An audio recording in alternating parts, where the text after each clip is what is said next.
She's got a quick wit. She's unpredictable. And she's real funny. She's Holly. Hello, everybody, and welcome to LMAO. I'm Holly. That's right. If Oprah can use her first name, why can't I? I'm filming today from the home studio, which we call the Comedy Hall, HOL. And today I have the distinct pleasure of having some time, one-on-one time with my good friend, John Salerno. He's also here in Texas, but he's going to tell you all about some stories from New York, which I love because I lived in New York for 8.5 years. Welcome to you, John, and thanks for being here. Thank you, Holly, and I'm just honored to be a part of this. This is great, fantastic. I wish you the best. This is amazing. So thank you. Thank you very much. Thank you. So tell me, you're living in Texas. When did you move here from New York? I moved here about 12 years ago, and I was a retired cop in New York. And it's been a great thing to move to Texas. It's the Bible Belt. It's everything's bigger in Texas. So as a guy, I gotta love that. You can't go wrong. And Can't go wrong. I have to agree with you that things are bigger in Texas because my hair every day it just gets a little bit bigger, but it could equal to my backside getting bigger too. But we won't go there. See, speaking of cops, I don't know if you knew this, but I grew up wanting to be a cop. Oh, wow. And, yeah, I know. I mean, I know you've got tons of stories and I can't wait to hear all the funny ones, but I went through school to be bilingual French and English in Canada to be a cop. And I took the test, but I actually failed the eye exam because I was born with this crooked eye. Oh, me too. I know. We have so much in common. We really do. We really do. But we got to be related somehow. I got to go on to like crooked eye ancestry.com or something like that and see if we're related.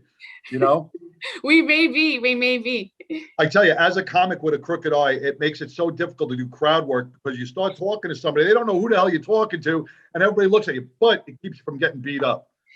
Well, I would never go in a dark alley with you, but I would want you in the dark alley with me to protect me. That's for sure. The crooked eye story, just a quick story. I was in Hawaii on vacation when I was 19 and I asked a hot Marine to dance and he looked over his right shoulder behind him at the guy where my eye was looking. And I grabbed his arm and I'm like, hey, I'm talking to you. Let's dance. We danced. We got married 4 months later. That was a freaking disaster. But as you know, I learned one thing, always trust your crooked eye. That's right. That's right. And as a cop, man, I used to get a lot of ribbing about having that, a crooked eye. But you know what? They loved me on the range because you know what?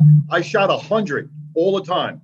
They were like, "How could you shoot with that crooked eye?" I'm like, "I shot 100 on my range, 100 on the guy next to me."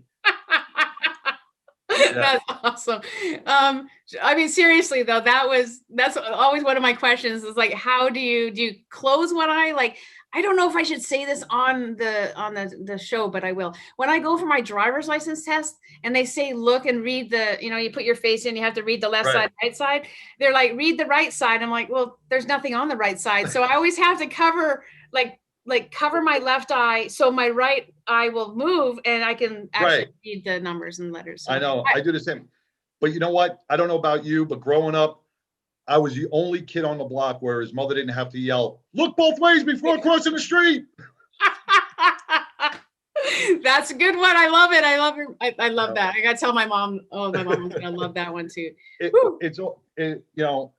And living in New York, it was all also amazing, but as a cop now, I kind of, we're in this generation gap now and everybody's identifying with different things, so I'm identifying as a firefighter. I don't want to identify as a cop anymore. I want to identify as a firefighter. And it's not because I like to cook. It's because I like to sleep, And those guys got it made, They just bunk out all day, as we're out there keeping the streets safe. So I identify more as a firefighter now, if I'm allowed to. Oh, yes, you can be whoever you want, as everybody else is. I am not, I do not have Texas hay fever. You're actually making me cry and laugh so hard. So thank you. I was trying to pull back everything so it helps when I laugh. You gave me a great idea is I'm going to collect a whole bunch of pollen And I'm at my next show, I'm just going to spray it into the crowd this way. People are just laughing with tears, you know? That's a good idea. And with your crooked eye, you'll get the whole audience. That's awesome. Tell us some of the funny cop stories. Either you meet so many people on your show because you have your podcast and stuff. Tell me something funny that's happened recently. Real quick, last night we had a couple of mob guys on, real hitmen, Columbia, from the Colombo family, and it's funny here in Texas. These guys are still in New York, and when I moved to Texas, I worked with a lot of the mob guys back on as I was a cop. And when I got to Texas, I was like, there are no mob guys here. There's no mafia here. And I didn't know why, because of all the oil fields, you figure there's going to be some extortion, this, that, and the other thing, right? They can't bury a body in Texas. Think about it. This red soil, 3 fat guys in Armani suits trying to dig a hole. It never happened. In the heat. In the heat. They'd be with a cannoli dripping out of their mouth. They'd be flipping out. That's why we don't have mafia in Texas. Oh, that makes sense. But it was funny. We had this guy on last night he's from the Colombo crime family, and he retired. Well, no, I don't know if he's retired. I don't know if you really retire from the mafia. I don't know. You kind of go into witness protection, I think. But anyway, he was telling me that his new thing now is he's a paranormal investigator. Oh. So I had to ask. I had to ask. I'm like, so you're searching out dead bodies and souls? And he's like, yeah. He goes, because they're all around us. And I looked at him and I said, I think there's many more around you than most of us, And he goes, well, I was out in the woods and we were digging holes looking for this. I'm like, man, are you trying to confess something to me? Yeah. And you know what? It's actually, if he's getting paid for that, John, it's really not fair because he's just going back to places where he buried them. That's right. And uncovering, because you never know. They may be building condos there and he's got to remove them, But awesome. Yeah, it's a lot of fun. It's a lot of fun. I love being a cop in New York, man. You get to run into so many different people because it's so diverse, and we get to drive on the sidewalk, When you hit on people in New York, it's a bit different as a cop because you're actually on the sidewalk hitting people, or what? Well, we have lights and sirens, so if you don't move out of the way, it's your own fault. Right, you gave a warning. We gave ample warning. That's what Well, I'm glad that you didn't live there when I lived there, but I would have loved to meet you there. Yeah, same here. Yeah. I can't say the same about Canada, but Yeah, we have horses, and you can hear them coming. So. Yeah, you mounted guys. The mounted cops out there were pretty scary, man. Royal Canadian Mounted Police. Royal Canadian Police. How do you put that all on a patch? Royal Canadian Mounted Police. It like goes across your back like a biker cut. That and you can smell the horses coming too. So they don't have a horn. So you can smell them and you can hear them. They don't have guns. They just throw poop at you, right? A toque? Do you know what a toque is? A hat. We call it a toboggan here in Texas, I think. Anyway, that's cool. That's awesome. Hey, I want to know about where we can follow you on social media and plugs the shows that you're doing online, because you're making such a difference to so many people, which is amazing. And another reason why I love you. Well, thank you. I'm still on MySpace and AOL. For those people that are watching. So if you still have like a Mac or like a Macintosh 64, or if you go through DOS, you can find me there. You just got to type in this weird code.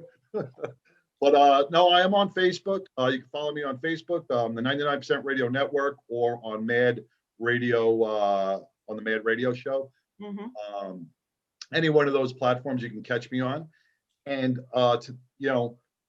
when getting back to why I moved to Texas, I moved here with my wife, and we got, like I said, I got 4 kids, 3 of them at least.